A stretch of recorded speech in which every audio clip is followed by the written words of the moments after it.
अहाँ के बुझल ही जाए दीपोत्सव छै, दीपावली छै।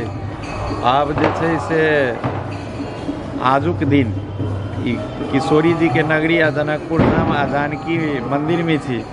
तो आई हम संपूर्ण लोकनि मिलकर एतऽ के युवा भाई बहन से हो आई दीपोत्सव मना रहल छी।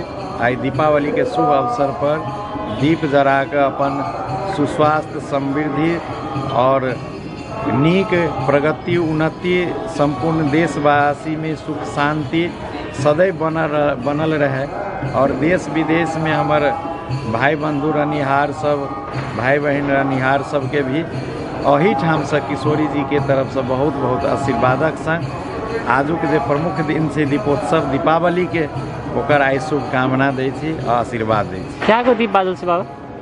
करीब करीब से 35,000 जति दीप जरल है एहिठाम और हम सब एकरा निरंतरते देव। आब जनकपुरो एक दीपोत्सव में प्रवेश करत कैला तो एतऽ के युवा सबके बड़ा हृदय में भेले जे जनकपुरो धाम में अभी दीपोत्सव है। तो अब एकरा हम सब निरंतरता दैत अगला साल और अधिक हम सब दीपोत्सव करब।